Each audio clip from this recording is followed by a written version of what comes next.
long days and pleasant nights. Welcome back to A Walk Along the Beams, episode 11. I'm here with one of my tab members, Steve White. Hey, Steve, long days, pleasant nights. Um, May you have as twice as many. Hell yeah, I need them. Um, a couple of our members are running a little late. They're still on the way, supposedly. I hope so, but if not, me and Steve will rock this boat. But Oh, we'll give her. We got a couple people that have showed up, of course. My dude Trev, he's support. I know he's at work. My That's why brother. he's not here. But I hope you have a good night at work, Trev, and Yep. you know, make it a party kind of thing. And then we got Tina right behind him. Hey Your Tina, old thanks for Gina's. stopping by. Um, so Marvel Comics Limited Series Treachery issues 1 through 6 is what we're going to be talking about. Me and Steve have our issues. This is actually one of the series I recently just completed, so I do have all the Yeah. issues on this one. I did read it when it was released. Most of the series I read when it was released. This one being 2009. We've moved, since the beginning. It was basically they've done an arc a year. It was like 6 issues a year, which is kind of Yeah. interesting. It's kind of slow if you think It about it. was slow, wasn't it? Damn, I don't even remember being that slow. I do remember that like the first series like dropped, and then like I remember the second arc was a big gap. But from all the other arcs, I remember them hitting pretty clean. But as I was looking at it, it's been like once a year kind of thing, which Hmm. isn't a bad thing. Um, so as people drop in, I'll add them in, and as people drop in, I'll say hi. Pop them in the chat. But we're gonna go ahead and get started. So our first issue. We're picking back up in Gilead. Gilead prepares for celebration. With mission complete, all three boys are christened gunslingers. Roland has been locked in his room, taken by the grapefruit. Elaine and Cuthbert are receiving hate from the other gunslingers in training, deeming the three cheaters, like they got their guns, post haste kind of thing, instead of actually doing the test. Roland is conversing with the Crimson King, also has told himself he is protecting others by keeping the grapefruit. Meanwhile, Stephen and his quartet track down a group of Farson's men that was meant to be a trap for Stephen, but Farson has changed his plans. Um, right after that, we have the Gunslinger motto, and this arc predominantly, every issue features that Gunslinger Hmm. motto. With one issue, it is altered Yep. with a female The consensus in mother. that Yeah. motto. Um, the side story in this one is Injured Hawks, and I don't mention this enough. The whole series is written by Peter David, the comic part of it, and then but like half and half, it's Robin Firth. I'm gonna say it like that, and then Okay. Peter David, and then all the backup stories are specifically Robin Forth. The main art is Jay Lee, and then the backup art is Richard Isenoff. I'm gonna say it like that, Isenoff. Yeah. Um, Eisenhower. Yeah. What's up, Eisenhower. Cash and Dad? Thanks for stopping by. Eisenhower. It's up here. Yeah, that's where I was looking when I looked at it. I was Eisenhower. like, um, Richard I. I, Eisen. I can't believe all the every art so far has been done by them, and it's pretty much all Robin with Yeah. Peter David kind of adapting it in a comic book form, and you learn this in the background, like interviews and stuff like that. Okay, so we get to this side story, which is all Robin, but Injured Hawks and Failed Gunslingers, a short story describing the importance of a hawk as a weapon and a model for the gunslingers. Describe the life of a young gunslinger and one of the hardest tests that they have to pass, beating their trainer, Hmm. also an importance of pride. There's also a description of failed gunslingers. With their pride broken, they usually turn to hate or disgrace, making the disgraced fallen perfect soldiers for the Crimson King and Farce and yada yada yada. Hmm. I don't really have a whole lot of questions there because this one's just setting up our present arc, Yeah. that kind of stuff. Um, Trev, thanks for stopping by. It's back again. We're going to move on to issue 2, and this is where the juice gets really good. Most of our young gunslingers get practice at the shooting range. Thomas Whitman, Jamie DeCurry are present there. Questions Roland's absence because he's not there at the shooting range, like Elaine. All the main gunslingers and gunslingers are our friends. And I just got a knock at the door. Got my dude Philtastic making it to the stage. Long days and pleasant nights. Phil, how's it going? Hey, I'm Phil. well. I'm well. Thanks, guys. Long days indeed. uh, Phil, to catch you up real quick, I kind of went over the first issue, no questions on the first issue, kind of stating it's kind of a catch up on the arcs kind of a thing. And what's up, Aaron? Another one of our quartet. Hey. I hope you have a great night at work, Aaron. Um, and basically, I was about to outline issue number 2, but no questions from the first issue. Basically, okay. we had the story on the hawk and then, description on the second one. All right. Most of the young gunslingers get practice at the shooting range. Thomas Whitman, Jamie Lee Curry, all the other gunslingers are there. They start questioning Roland's absence, mention a coming of age festival. We meet the daughter of Court, Aline Ritter, and and learn that Court wishes Aline to be married to Roland, by betrothment. Um, Aline only wants to be a great gunslinger. Aline, using her father's key, steals a gun from the armory. She heads to the shooting range and challenges all the boys. Stephen and his Tet take care of the wounded man after the trap. Um, Aline takes her shot and makes it bullseye kind of thing. We Hmm. break over to the side story, which is Women of Midworld and the Cult of Oriza. Refresh a course of the importance of one's father, leading all the way back to the line of Eldon, where that started with Gan. Mentions of how women could do anything in life except learn the ways of war, forbidden to become gunslingers, minus a few special cases. Hmm. Talks about before the time of Eld, Midworld honored both mothers and fathers, Lady Oriza being the strongest case in point. Um, After that, there's a Q&A with Robin Ford that starts. It's part 1 of that. We're not really going to go into that. There's not a whole lot of meat Yeah, I in didn't there. even read it. I did. I mean, it's mainly talking about how her and King kind of got this moving forward kind of thing, and why she kind of wanted to touch base on this part of the story, that kind of thing. Yeah, I Um, thought I thought her her story about having what did she say she had like a vision before mhm, she talked to King and then she thought she saw a shadow or something. I thought that I was a like little that part. interesting. Yeah, a And little it and creepy. it and it does kind of pertain to one of the side stories. So we'll get there. We'll get there with the lady of what is her name? Drawing a blank, but the healers that the Shadow of the Rose. That's what that story is All called. right. Yeah. And it's all about a shadow, right? So our first question of the night comes from this specific book, and within the side story, we learn women are forbidden to bear guns or know of war, practice war, and learn this is an Eld thing. Like it kind of started after Arthur Eld took over Midworld, and hence then. Um, why do we believe Eld would have made this law after he came from a world that was established as being predominantly like woman favored? We have the story of the Lady of Oriza.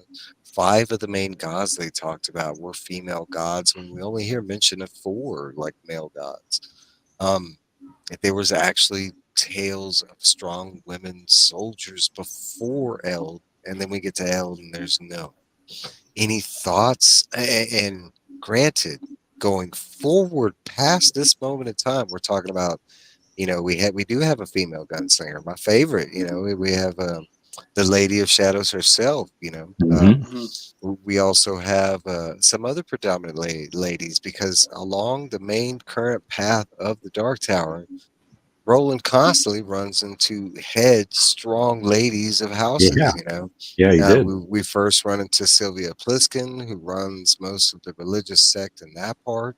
Uh, and I can go down the track, but there was numerous times when the head of household was usually like, you know, um, so I want to say this is specifically a comic related thing that kind of Robin kind of like, hey, let's add some backstory to this, but let's add this law. How do we feel about that? I mean, why do we believe this would have been a thing during like the Arthurian times? And do we even believe this is something Roland practiced? Because we see that it's not really something that's even mentioned, kind of thing. No, it isn't. I'm gonna go Hmm. with Phil. Phil, Yeah, what you think? I hadn't given it a lot of thought to be honest with you. Um, was this rule made before or after the story we read? What was it, two chapters ago, with the birth of the Red King? Now, this would have been Wizard and Glass time. This would have been, I mean, like technically, like all, this whole comic currently is No, all no, set. I'm sorry. I Oh, meant go ahead. the rule itself. When Arthur made the rule. That I don't think it states. I think it just like after, like the way it's explained is after Arthur L, you know, cleans up, comes in place as the den or king, per se. Somewhere in that time frame, this law was instituted. I don't think there's an exact like, Arthur L got into place. My Mhm. first thoughts go into the side stories that we got from previous about there being numerous Spider Women tricking Arthur Eld and maybe that being why this was instituted, but that was kind of my first thoughts. Yeah, no, that was just my kind of knee-jerk thought as well. But I'm starting to think. So I'm trying to think of the exact passage that you're talking about, and I'm starting to think maybe it was more related to, hey, look, these are the roles that the, not just roles as far as these are what gunslingers do, as far as the traditional roles of men and women in Midworld.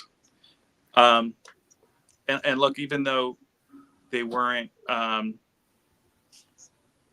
what should I say? Even though they weren't gunslingers, it seemed like they had a larger part. They had an equally important part, I should say, in this whole kind of discussion. Like I said, I'm struggling to think back to the exact passage, but I feel like it was like, hey, you guys are supposed to do this, but we need you here to do this. Well, okay, and like numerous different stories for context, there's talk of like, Riddling Day, for instance, and we'll get to that in this series specifically, but like, women were allowed to do that kind of thing, and they were actually like some of the best Riddlers, and on top of that, like we do know that they use the riddle challenges for multiple things, like to find intelligent people was like number one, trying to find potential gunslingers, that kind of thing.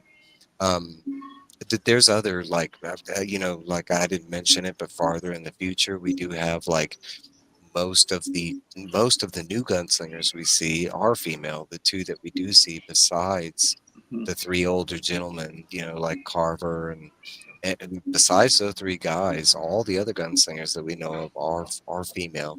So okay, so from Gunslinger on, there's no mention of this. Okay, now like before this, as far as in context and story, like what we know from Arthur L's days and early Roland, all most of the women we did meet, it was either like a house of a religious sect, Mhm. um, tied to like a Manny sect, I'd say, and like what do you call it? They were either like proprietors, like they own bars or businesses or stuff like that. But I wouldn't say in this world there wasn't. They weren't like women weren't necessarily like put down in that regard. Like they Right. weren't allowed to have jobs or anything like that. It was just necessarily like I think they were just making the the fact that they weren't allowed to be gunslingers kind of thing, and specifically because this art follows a lean kind of thing, and this is their way of trying to explain, like, hey, how come we didn't get a lean in the main book, or that kind of thing. Hmm. Well, I think part of it actually explains part of it with Midworld, even back in the Arthur Eld times. So we had the Outer Dark, we had a bunch of the Merlin and all his little minions there came to Gilead and started wiping out people. And then, of course, they've got the great old ones. There was infertility in the plants. Whole towns and cities were dying.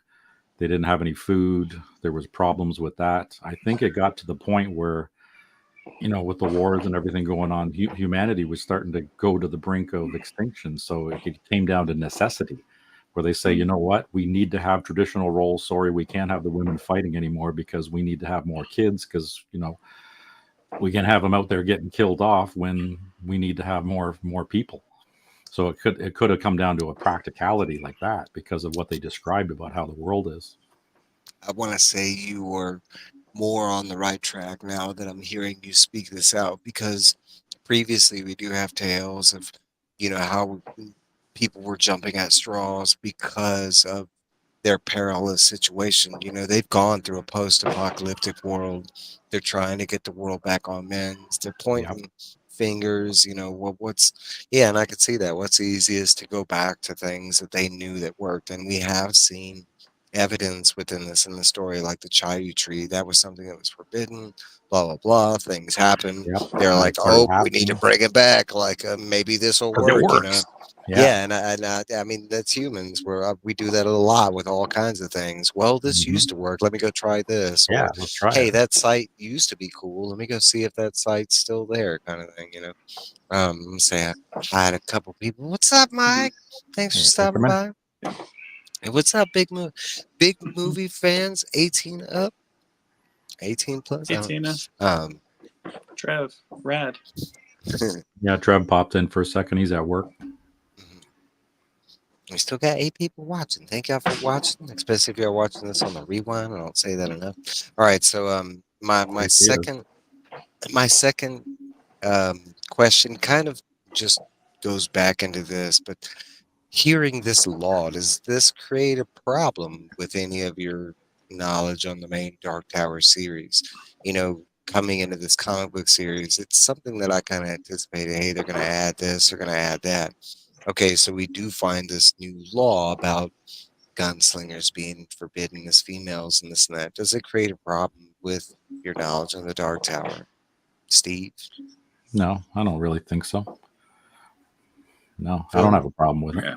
No, I mean it seems to, if anything, fit into it because, I mean, look, when we in that first book, Roland is the last gunslinger, so we're catching up hundreds or thousands of years later. I could see now, maybe if they allowed women gunslingers back then, way back then, if they had that foresight, yeah, that wouldn't be as much of an issue. But yeah, it doesn't bother me in any other way. And it seems like Roland kind of that's one of the few rules he I don't want to say ditches, or when we just say disregards when he's building his car.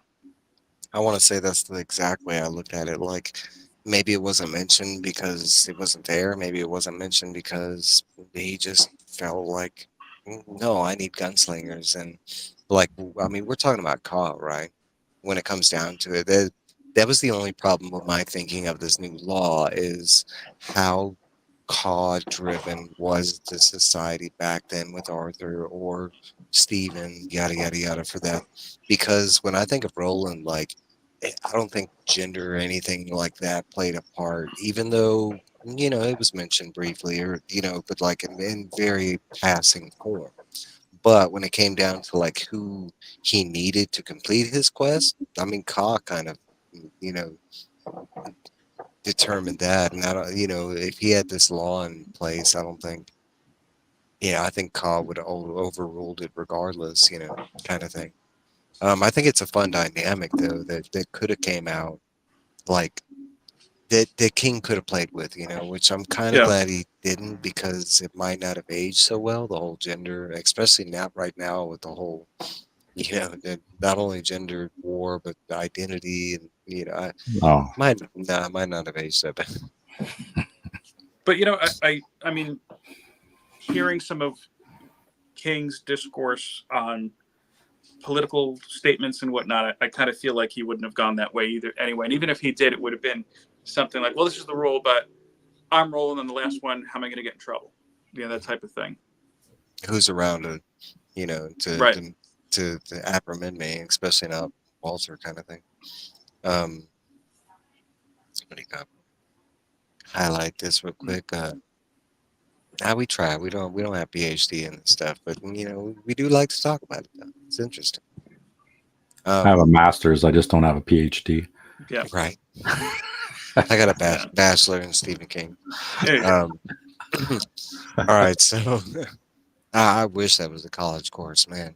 There probably is. It's probably like one of those Somewhere. elective. Literature. You could make one. Exactly. You know what, Mike? You never know. You maybe send a note out to one of the community colleges or something. Say you want to teach A Corson Professor King. Evil. Professor There you go. Evil, you know, like Professor Evil, Stephen King perfect. Studies 101. Everybody would be signing up for your class. Hey, look, check this out. There's a Professor Evil, man. Fuck, I'm going to that class, man. See, here's the thing that you can't just say spell it out like evil. It has to be like EV and then period. Ill. Oh yeah, it's got to be Ill. a fancy Okay. French version of it. Evil. I can go with that. Evil. Evil. Yeah, it's like Joe Dirt. He pronounces it Dortier. Yeah, Dirty. Well, if I told you how some people pronounce evil, even though it's spelled that way, and that's the only way I know how to pronounce it, but like it does get pronounced different ways, especially when I use it for picking up food or something, because I use it to pick up food a lot. I don't like using my real name, so I use my nickname. But it gets pronounced like the eval or all kinds. All right, so off track. We're gonna move on. Issue 3. We jump to Debaria and Our Lady of the Rose, and Gabrielle Deschain is repenting after being caught cheating on Stephen Deschain. She goes to a confessional, and Martin meets her in private slash secret for a confessional. Aline confesses to court for stealing the gun, wants to be tried as a boy.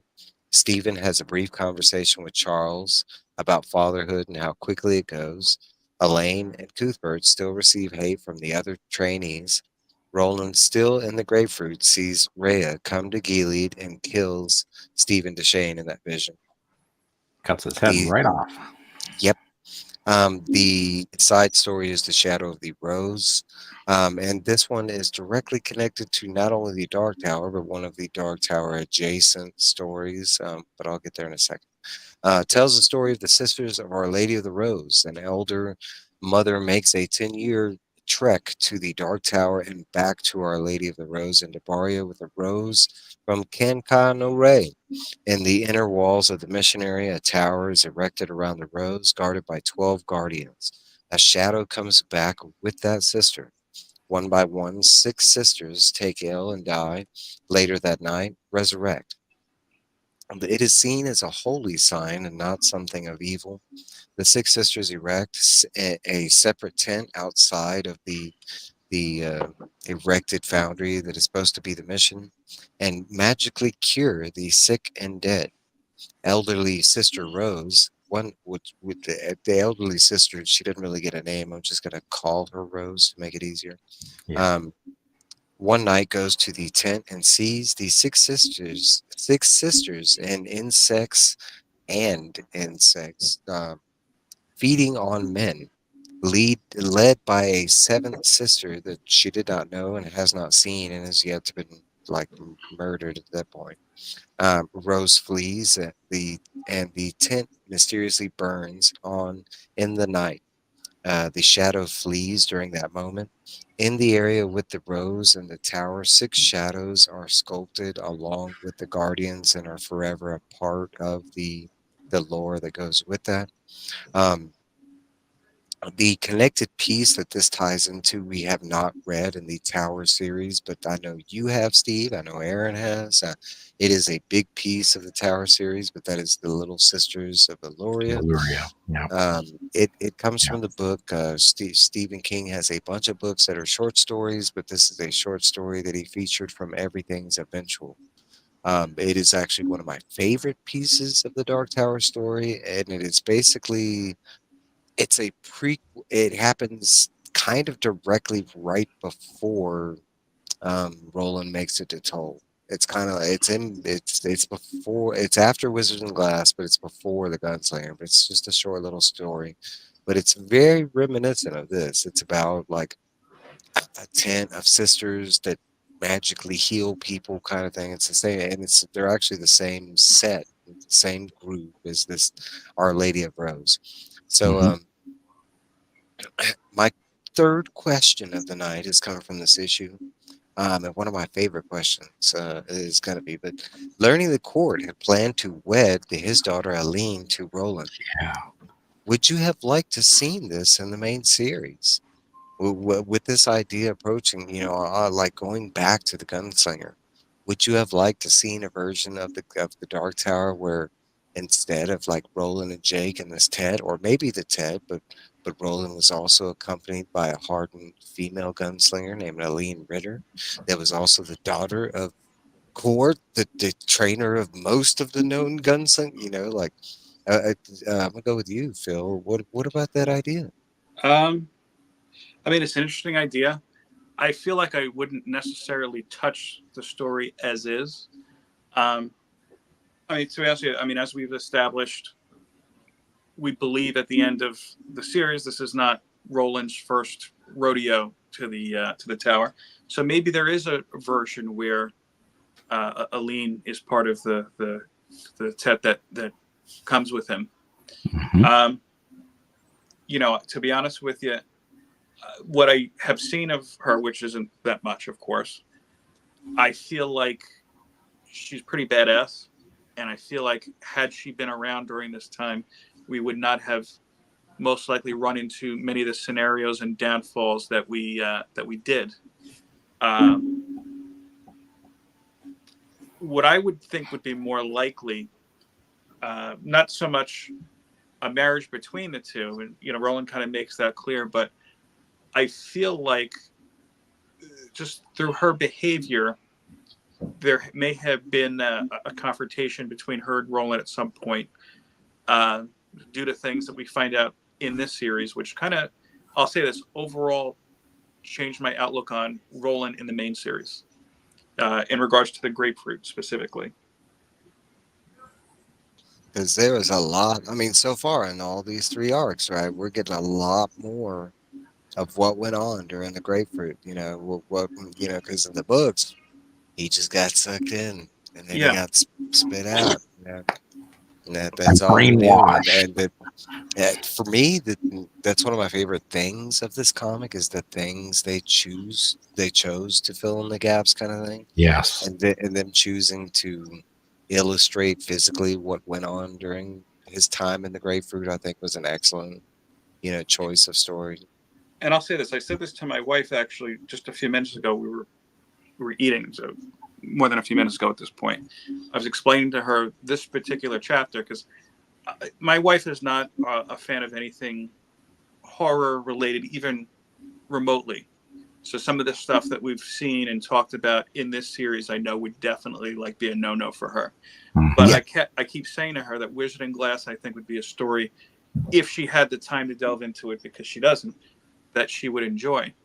And part of that, I think, is because I think this is really, uh, I should say, part of why I recommended that, and also this graphic novel. Uh, I've never seen or can't think of another comic series, or even like, hey, here's a spinoff that has served the source material so well. Like, I don't Mhm. think I've ever actually even seen one where it really did change my outlook, not just on Roland, but so far at least, the ending of the whole book and everything. Mhm. originally when me, Aaron, Nauman, and a couple other people that aren't around anymore, when this idea was coming out for me to do this like read along discussion thing, the comic was kind of forefront. We were on the comics. They wanted to do the series, but they wanted to talk about the comics first, kind of thing. They felt like, well, maybe not first, but that was a big part of the discussion. But my reasoning behind it is because it's so good, because it fits in so well. Not just the art, not just the main story, but all the side stories, the maps, Mhm. and from my like just grasp of what this is just what I wish every filmmaker would take. This is just somebody that has a huge passion for this series and was allowed to elaborate, continue, fill in, you know, and do it with that passion, and it feels like she didn't have a lot of restraints kind of thing. It Yeah, feels like Steve King was, right there kind of thing. It's like an appendium, they've added onto it. It's like in Dungeons and Dragons, you have the main story, and then you have all these little gaps and things that fills it in. And they did a brilliant job with this whole comic book series to fill in all of the gaps, answer all of the questions you had about the book. Because when I talked to my wife about it, she goes, "Oh, so that's how they resolved that." Like the whole thing with Aline Like the and Jericho Cuthbert Hill. becoming gunslingers. She goes, well, how the hell did they become gunslingers? Well, the Council of Stevens said that since the trials in Magis, they were given the status of gunslingers because of that. And then, of course, their buddies didn't like that, and they called them cheaters because they didn't have to go through court. And but then as their friends don't realize what they went through in Magis, you know, it was a trial by fire, essentially, right? So they Yeah, went through worse shit than court. Court would have been easy by comparison of all the crap they yeah. went through there. Yeah, and Because the if they kicker, failed, they would have died. You know. Yeah. and the whole kicker in that, and I'm so glad you brought that up, Steve, because when we do see that scene where they're discussing, hey, they don't know what we went through. You know, they could say, hey, look, this is what happened. You know, Golden Boy went nuts. They're committed to protecting and really helping their friend. That, you know, look, even if they could, they wouldn't say that, tell them that story. Because Roland does not look good at all. But you're talking about just in feats alone, and without going into details that surround the feats, but just feats alone, like what they physically did. Like, I mean, you're talking about they took on 200 men, and not Three of only, them. Three against yeah, 200. and not only that, but came out unscathed, not a scratch on them. Yeah. But Yeah. None of not them were injured. But not only that, but also like the bigger thing, and that's a big thing in its own. That's, I mean, we're talking about 300, you know, Thermopylae levels right there. Like, Yeah. okay, so then we get into the whole Sitco thing, and what they really did was destroy all the main fuel line to Farson and his army. Like that, not stop him, but you know, maybe set him back potentially like months of an advanced war frame type of thing. Yeah. Until they But I find mean, other oil supplies somewhere else, because I'm sure there were other fields besides that one. Of but the course. main, the biggest thing, and you know why that motto's in the back of it, the forgetting the face of your father kind of thing, and who put them in place as gunslingers? It would have been you know, Stephen Deshane and their fathers that made that call, that you know, implemented them as gunslingers. Even though that it was always a question in my mind is when did these guys become gunslingers? Yeah, We didn't even exactly. They see that. didn't We go know through the trials. gunslinger. Yeah. Yeah. And you know what? You just said something that made me think. Even though all these guys who were bitching, hey, you know, these guys are cheaters and whatnot, you know, based on one of the materials, I think it was in the second book that we read about, hey, you know, it was, you had a din, and if you asked your din a question, no matter how big or small it was, you didn't question their answer. Anybody who's calling these other guys cheaters, at that point, they're directly questioning, you know, the decision of the din. They were never going to be gunslingers. That's true. Yeah. In fact, Yeah. maybe signs that they were already failures to begin with because they're breaking the main rules. You know, Exactly. so a motto that they'd have to say religiously, picking up any weapon, you know, kind of thing. Let's say hi to Kenneth Bird. What's up, Kenny B? Thanks KB. for stopping by. I would have loved Um, to have seen Aline become, thank you. betrothed to Roland. That would have been so cool. But again, you could have an alternate universe or the next round when he comes back. That could very well happen because now he's got the horn. Who knows what else is going to be changed? But you know I what, thought here, it. Steve, everything that's happened in these books, it made me understand Roland in the main series so much better, because now Yes. you see Yes. why there's that. I have to Yes. get to the tower. Now you see that if he, you know, found himself together with Elaine and, you know, things went a different way, we wouldn't have that main story. And I think that honestly, it's all just, This is almost it's essential all cut. reading when it comes to reading the Tower books. You've got to read Yes, these comics. It's And, essential to getting the whole story. and some of the other books that are side pieces Yeah. to you know, the Yes. journey, that like Little Sisters of the Lord, Black they all House. add, There's a bunch of you them. know, look, and we're gonna get there eventually. Eventually, there's a huge, just us doing this is as epic as the series is, you know, kind of thing. It's very daunting, but I think we've made excellent progress, kind of thing. yeah, No, but I agree. Like, you know, it would have been fun to see that dynamic, and I love the thought of not just Roland by himself, the last gunslinger, but two gunslingers on this journey to the tower. Whether it was both of their quest or one had to convince the other, kind of thing. I think there could be a lot of fun in that, whether it's happened before in previous loops, could happen. Maybe she's a piece of the successful loop that I could see many different things, but also like the whole romantic dynamic in this type of story, just it's a limited thing because it's not one romantic part that we got with Roland, with Susan, for instance, because we get, the lady in tow. We get, he lays down with several different ladies over the trek, but it's always like a stopper kind of thing.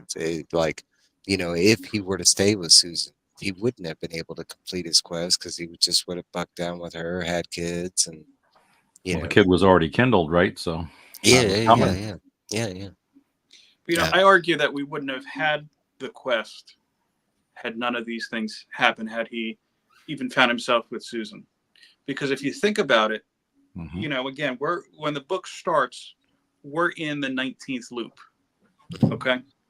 So by definition, what we're reading right now is either, whether you want to call it loop 1 or loop 0. This is all prologue to what we're going to experience. So had he run off with Susan before, and she never burned, anything like that, we wouldn't have this series, at least not as we know it. No. Either that, or maybe we just wouldn't have had Roland. That's another one of those alternate universe things. Yeah. Stepping on You a could do a butterfly happy that little could story change. with him having a family, and then all the crap that happens to him there.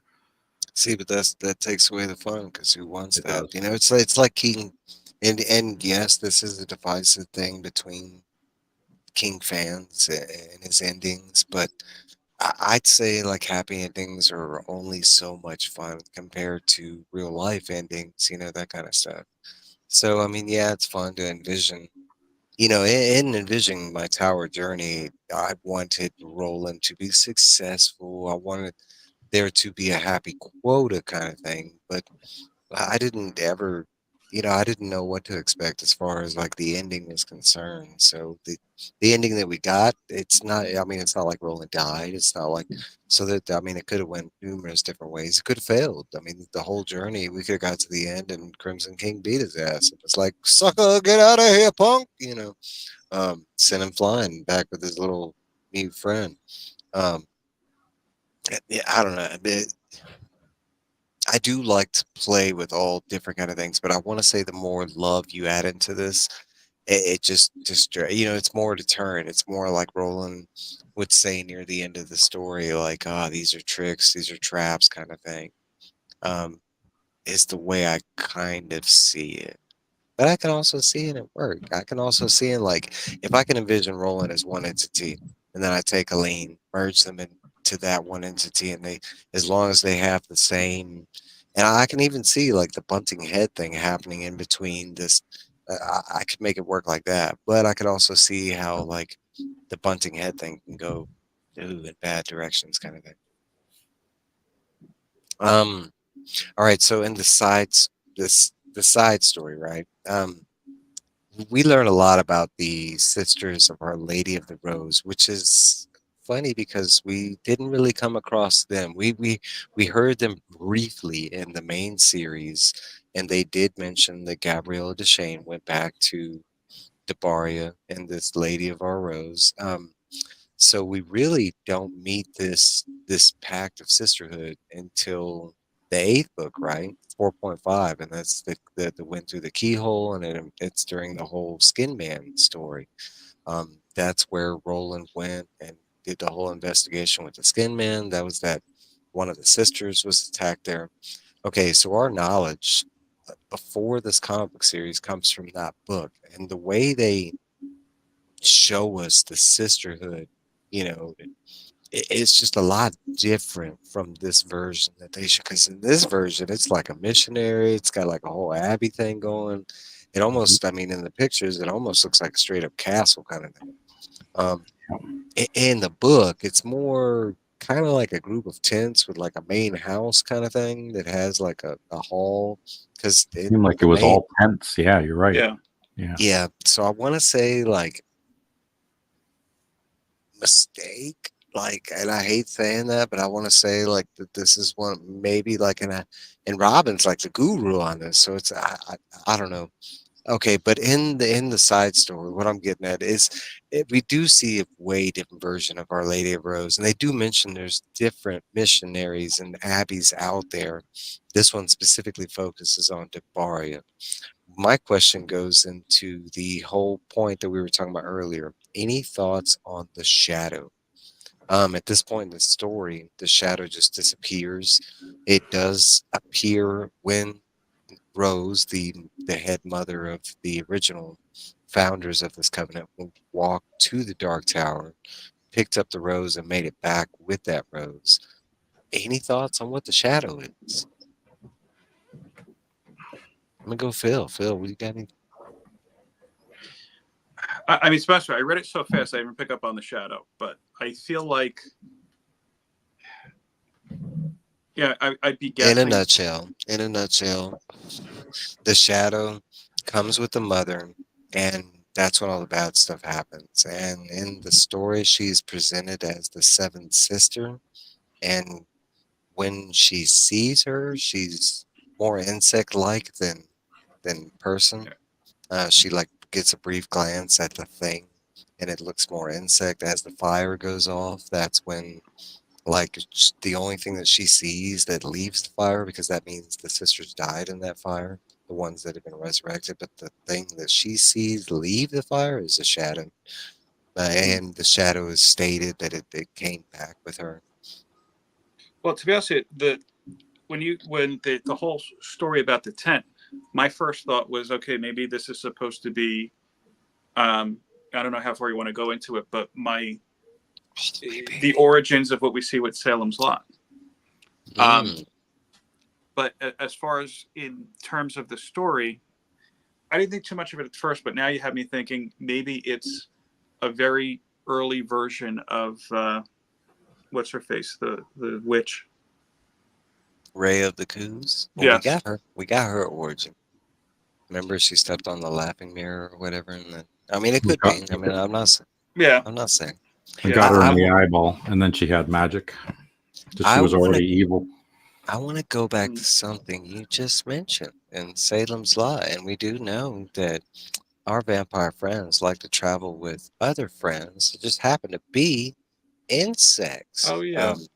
Every time we do see vampires within Stephen, the only story I can say that we don't see those insect friends is in Salem's Lot specifically. Not to say that they're not there, shadow stuff. Who knows? Um, but okay, in the Dark Tower series, every time we do see vampires, whether they're the psychic versions or the emotion type vampires, they're usually with or are insect-like, kind of thing. This with the Little Sisters of Loria, that's the Loria. That's what's going on. Is the sisters that are there in that tent? They are all like these insect bug type vampire things. They're actually the same They're bugs that we meet. vampires. Yeah. Yeah, it's the same bugs we meet in the Dixie Pig in that scene where Yeah. Ori's taking them out. Yeah. That's my favorite The scene in that. doctors. Mhm. Yeah, the doctors. That's That's actually what what they came. call the insects, the doctors. That's where they get that name from. Is because they pose themselves as healing individuals, but really they're blood Well, they're, sucking. they're healing them so that the vampire ladies, the little sisters, can feed. Yeah. They want them to feed on healthy people, not sick people. So the doctors come in, fix them, and then the sisters can feed. Makes Hmm. sense. Because that's what the darkness is, right? It's the opposite of the light, right? So Yeah. we've seen this all through the entire series. So when she Oh, brought the rose back, she brought the good. She also brought the dark side with it, the right? doctors made a sustainable food source. So they've been talking about this. There's the opposite side. So we got the dark tower, and we probably got the white tower. And the roses is probably the same thing. There's an opposite side of those. That's just like the guardians. We found out there's opposites of the guardians too. So there's the dark side of those. So she just happened to bring it back, and when she brought the rose back, the dark side was with it, the opposite side of it. That just manifests itself as a vampire, whatever. I like that, but I also want to throw out something from these side stories that we learn. We do know that a certain individual was kind of hanging around the outskirts of the tower, and the last time we heard of the sides, in the side stories, we kind of lost placement of where this guy went to. Um, I kind of took the shadow as Merlin, like, like still trying to get his evil back, Causing and mischief.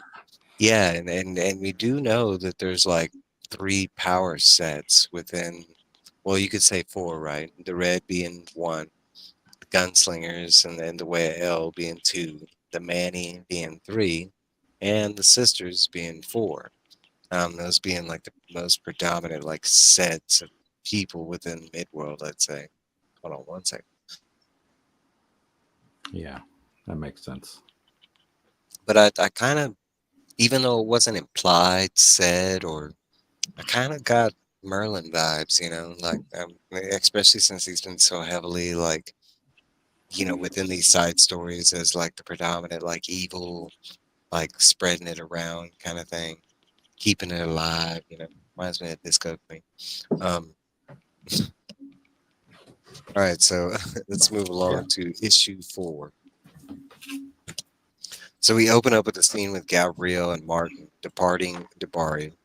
Martin instructs Gabby to kill Stephen, but not Roland.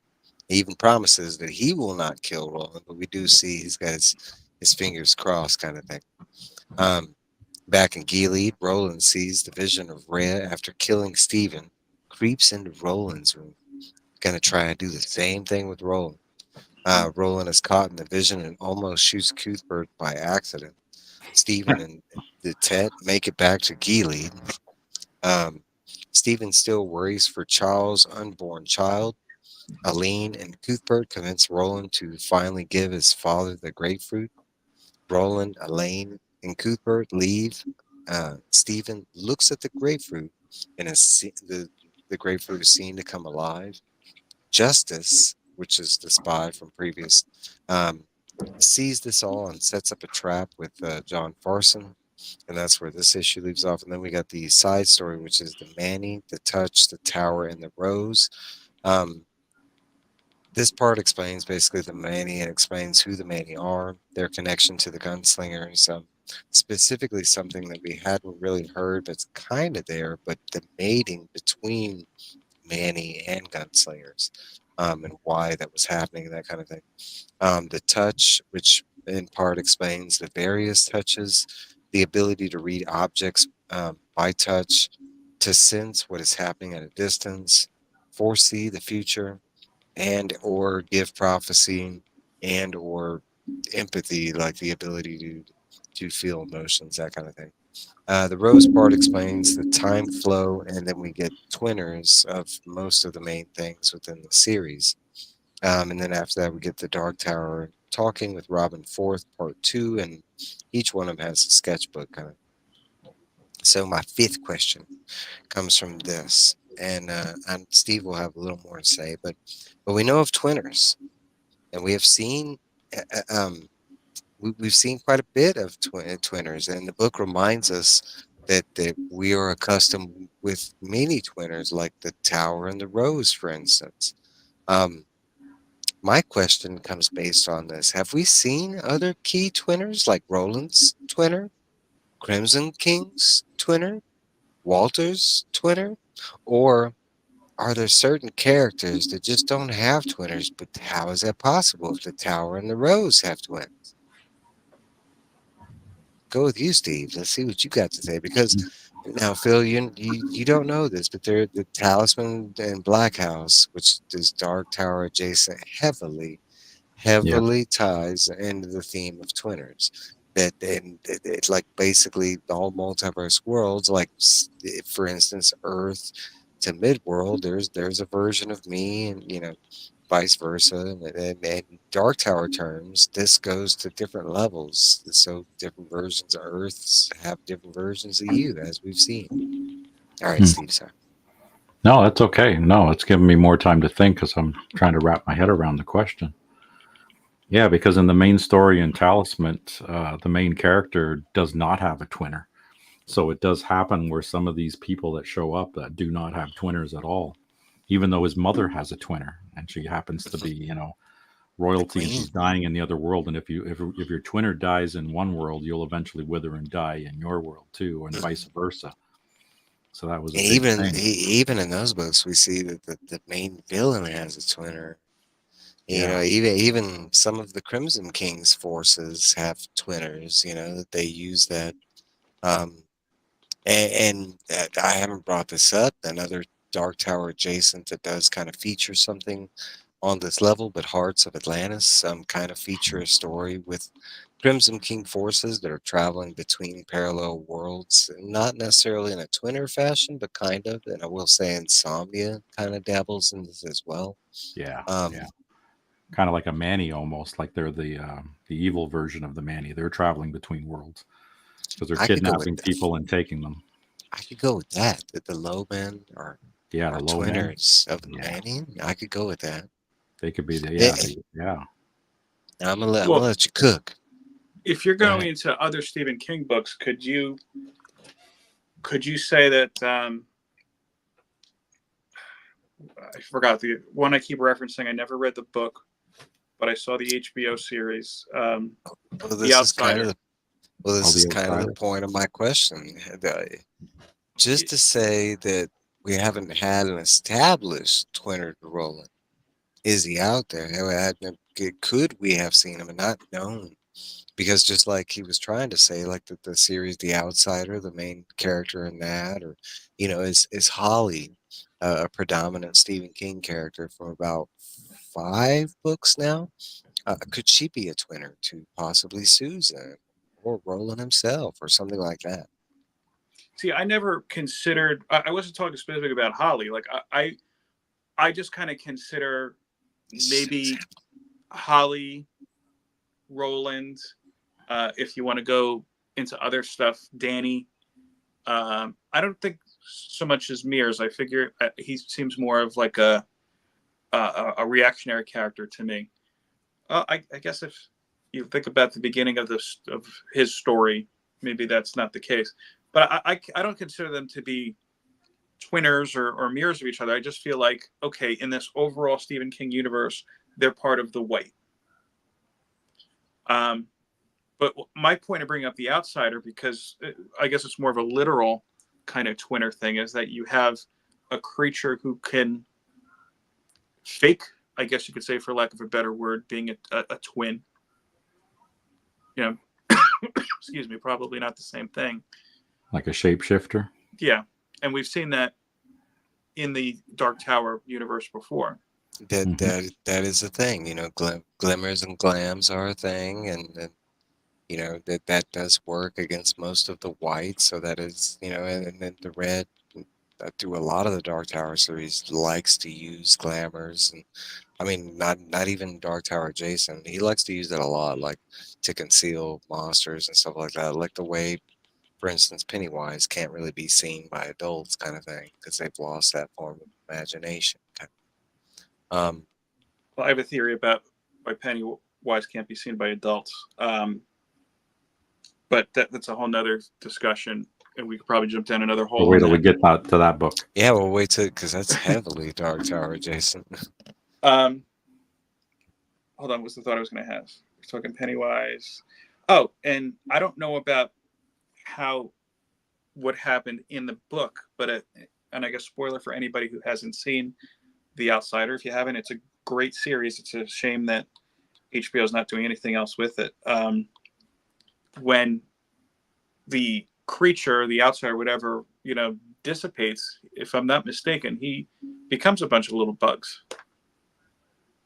Yeah, going again, just what you were saying with the bugs and the vampires. Well, So that's kind of fun, and this is a spoiler to, but It's that spoiler heavy, people. Spoiler heavy. it's spoiler heavy, but that kind of predominantly ties into Pennywise. Not only does that creature or monster or the maybe brother, cousin, something to Pennywise, let's say, um, but the way they die is a very similar fashion. It's different in the movies and the miniseries, but in the book, I will say the ending of the series has that specific thing in common with it.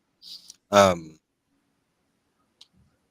okay, I'm gonna throw this out there, but and this is an oddball one because they come from the same world kind of thing. But Roland Crimson King twinner. Well, they're cousins. I don't think so. I I don't honestly think don't so think either. so. I No, think I think Roland's one of them sovereign beings where I don't think he has a twinner. He could be one. I don't yeah. I know. mean, We've seen a few that we have not seen their twinner. Maybe the twinner That's doesn't true. exist, and they have a little bit more powers. Maybe their see, twinner died off, or could But you they make wither. But every time a twinner dies, the other one ends up dying too. the art? Oh, yeah. No, that just blew it up. I was going to say, can you make the argument that maybe Walter might be a twinner for Roland? But I mean, that's not the case. No, because he died. Yeah. yeah. Some food for thought, people. Some food for thought, especially because it's not one of the things they really go into detail, especially when Roland brings it up with the group. That would have been my first questions was, who's your twinner? We If didn't we all have, establish the rules, people. We didn't establish them. but there are some holes left because now I'm Yes, thinking, there are. I'm thinking about Oi and who's Oi's with it could be Some kind Cujo, of right? dog on the other side, I guess. Could be Cujo. Because the twinners are It usually would be a bad, dark side, yeah. or it's usually bad, not necessarily because most, like in the Talisman, Well, look at Wolf. most of the, yeah, Yeah, most of the Wolf, twins were and then his good. twinner was an evil piece of shit. Yeah, yeah, yeah. I mean, I guess they vary, And person to some of them person, could be maybe. on the evil one was on our side, and the good one was on the other side, which was kind of surprising. But Are I there guess Yeah, they any? can because flip flop. Are there any like good twins that have shown up in any of the series? So my first thought was the twins from The Shining. Yeah, yeah, same kind of idea there. Yeah, but I mean, really, But they that's didn't where do he kind of anything. threw the twinners in there. But then that movie, Stephen King okay, was totally so pissed I off didn't about bring how they did it. well, and specifically in this side story, and I didn't point this out, but at the Manny the Touch, the Tower and the Rose, and we haven't even brought this up, but The Shining is Dark Tower connected and heavy because of the touch that Danny has, and he's not the only. That the movies and stuff are way different from the books. Yes, They're similar, but similar, they're but they're out way there. different, and they kind of didn't go into the touch as much as Danny really has it. Now I haven't read Doctor Sleep, and I don't know how that because Doctor that's Sleep more. is awesome. Yeah, It's on my list. I've seen the movie. I really enjoyed the movie, and to be honest with you, after we established, or after you told me, hey, look, the Dark Tower can connect, maybe not Oh, directly there. or right. My thought was the group who was hunting for Danny and for other people with the touch was like the big coffin hunters. And well, the touch specifically, and Danny is referenced quite a bit within the Dark Towers, like Yeah, this end because he was so strong in the touch. It's just something that since that book kind of predominantly focused around Danny and the touch. In Stephen King's universe, Danny is one of the stronger, like in the touch because of that. So, like for instance, in the side story, there's a mention of a character that he has like three of the abilities of the touch that they're talking. It was specific reference to Danny, Turin from uh, the Shining and hmm Doctor Sleep. And he's been referenced a couple times in the series when they were talking about Jake and Cuthbert. Not necessarily like Roland referenced him, but it's more along the lines of like the narrator. And I just didn't yeah, touch base because we hadn't read that. Because The Shining, I want to say I mean, it is Dark Tower like adjacent, but really just because of the touch. That's and now Doctor Sleep might be something different because he's older, and the Dark Tower came out after, because The Shining was like what his third book. Um, it'd be all right, wild. And I have no evidence of this, but just I'll throw it out there. What if Merlin's twinning your twin, or no? What if Merlin himself is a hero in one of the other universes? Like, how wild would it have been if Merlin was Danny? Well, this kind of fits into the Merlin that that theory kind of fits into the Merlin we saw from Wind in the Keyhole versus the Merlin that we're seeing in these side stories. Like, I'm kind of either on the fence where either we've seen two different individuals claiming to be the same person, or twinners, which both I could lean. I mean, there's a whole bunch of explanations I could give into, but those are like the ones that my mind is leading up to. In some cases, too, like in the Talisman, the twinners on both sides were evil pieces of shit. In some cases, Richard right? Sloat, yeah, yeah. And in Talisman, you get versions of good, good, bad, bad, Bad, and bad, and good, good, bad. bad. Yeah, Yeah, there's combinations. yeah. I think it just depends on and I think it just depends on where they fit in the story, kind of thing. Yeah, honestly, like I don't know if that was because Talisman and Black House are written by two authors. It's Stephen King and Peter Straub. Um, Peter and, that, Straub, and Jesus. that's why we haven't gotten the third book in that series, is because sadly Peter Straub passed away. Yeah. Hmm. Um, hold on. It's like, hi, Robin. Thanks for stopping by. All right, so we are going to move along. That actually goes in. I actually had two questions lined up. Can these key characters have twinners? And we kind of went over that. I'm more in the line that maybe certain characters just don't have because of how important they are either to the tower or the story, kind of thing. But I'm also in the thing of maybe we just not putting those keys together, the clues, and maybe Roland's right in front of our face, kind of thing. Another version of Roland, and we're like, oh my god, I didn't see the parallel. I mean, I don't know. It's a fun thought, as I was Mhm. reading this, like, getting back to the twinner thing, and it was something that I hadn't really thought about, like, what would Walter's twinner look like, or because we kind of get some other twinners that aren't so apparent, but like Elaine and Cuthbert are constantly compared to, Eddie, Jake, and Susanna, even though the Eddie and Cuthbert thing is the more predominant. But that can always be taken as like just resemblances. Oh, well, you got similar traits as this past friend. Okay, I don't. All right, moving along. Let's see. Issue number 5, Roland and the Tet discuss the coming ceremony, learn that in addition to gaining their big guns, gunslingers also receive betrothment, um, who they will wed. Aline is brought to Roland's attention to be spit down. Roland is like, "Oh, hell no." Still in love with Susan. Gabrielle outside Geely meets Justice and the nephew of John Farson. Told Gabby, and they tell Gabrielle the orb. She is told to steal a key that unlocks the safe holding the grapefruit and is given a dagger coated in poison. Court and Vanny lock away riddles for the ceremony. Kingston, which is Farson's nephew, appears. It challenges Court. Then Court and Vanny leave. They question the recommendation for Charles, and I'm going to mispronounce this weird, but Champagne on Champagne on. Sounds Um, good. Yeah. but that it basically was somebody that they knew that was highly esteemed, this Charles Companion, and he recommended this Kingston, which we know is Farson's nephew, or claims to be Farson's nephew. Um, Court doubles back and sees Kingston cheating with the riddles. The celebration happens. Roland becomes Den of Midwar.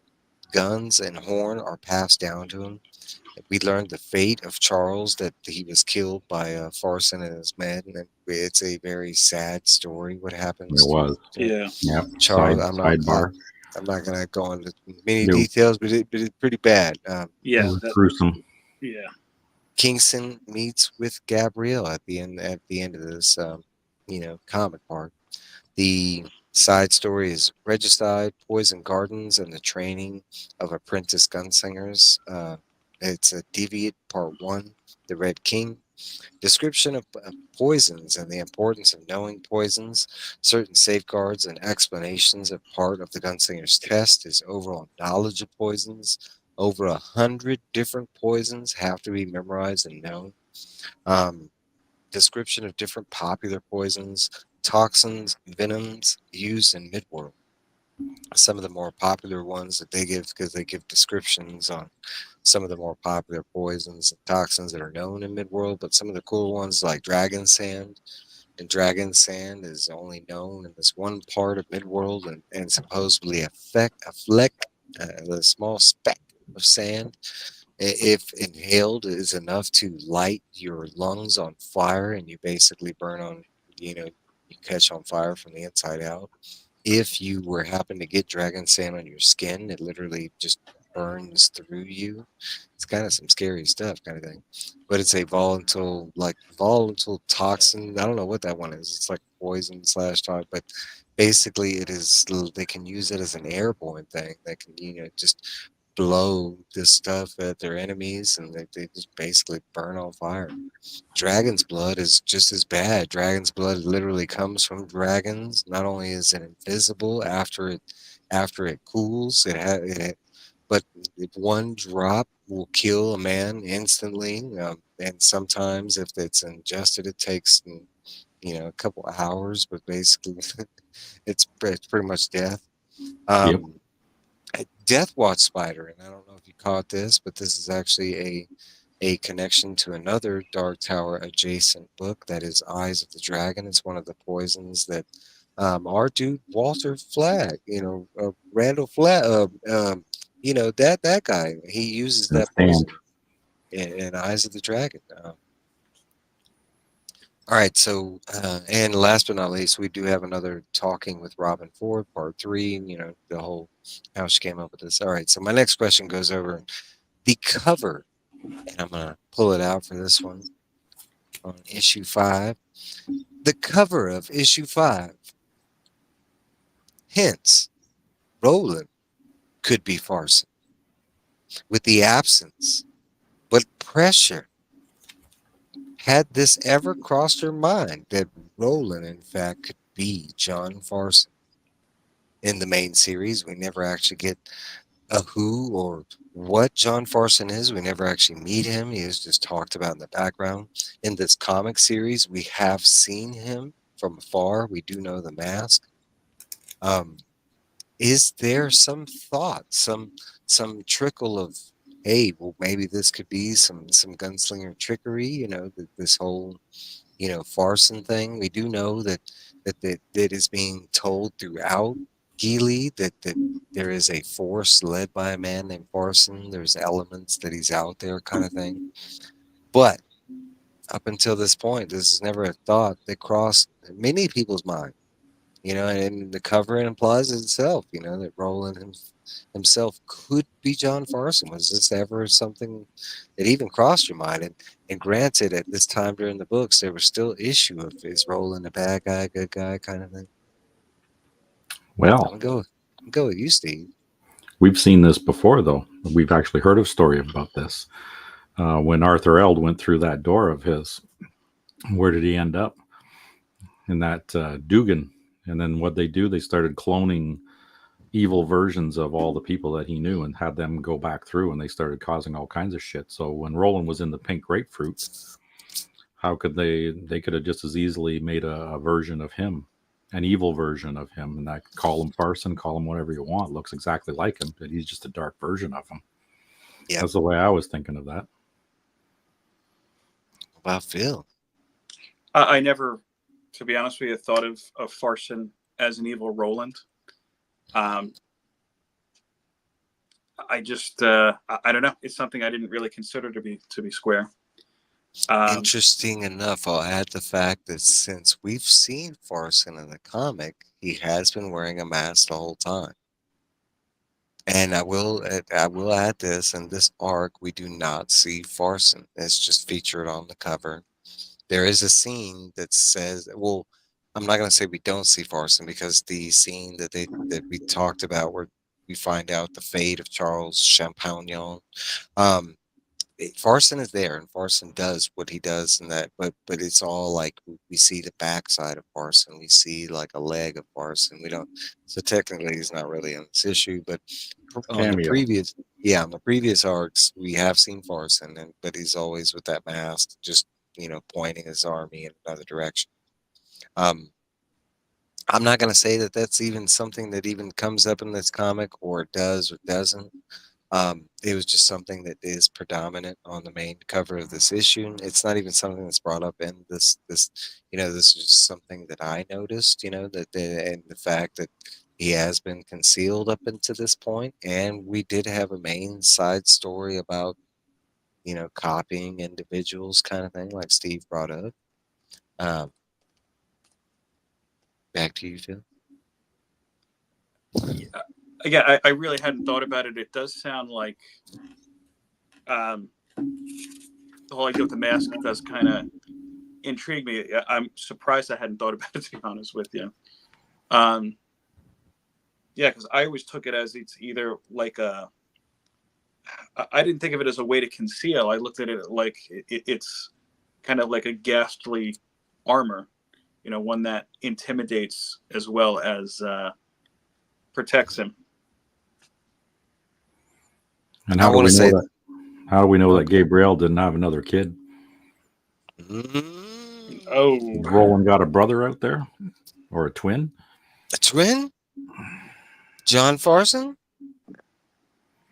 This is just a more food for thought question. That I mean, just I love ideas within the series. It's kind of I want to say it's half of my fun of the Dark Tower series. There's so many elements that can be played with, especially if King or anybody ever happened to come back to this kind of thing. Um, but up until this point, like even in the main series, talk of farce and this and that, because you're talking about, we go all the way back to the gunslinger and that story with the cook, right? And what did the cook get hung for? And it was something related to Farson, right? Mm-hmm. He was Poison everybody. mm-hmm. so that idea can, for in my mind, can only go so far. But there's always elements like Steve brought up about the side story with the copying. We know that was a thing. That that I mean, the Dogen was still around, kind of thing. All during the main plot of the Dark Tower series, and we're talking about prequel time. So the possibility is not there, kind of thing. It's fun. It's fun. Um, my next question is kind of another one of these, but it's another fun thing. But did we miss the poison test with Roland? I mean, we got this whole like side story about the importance of poisons, and we have heard, Roland bring up mention of poisons, especially when it was related to like his illness that he had received from like a bite from the lobstrosities or a bullet wound, that kind of stuff. So he knew, infections and stuff like that. That there was a lot of talk of that, but there's never talk of like, oh, we had to take like a poison test or toxin. And granted, this kind of comes with like an assumpted kind of thing. Like you just assume that the gunslingers would have been vastly knowledgeable, politics, government, that kind of thing.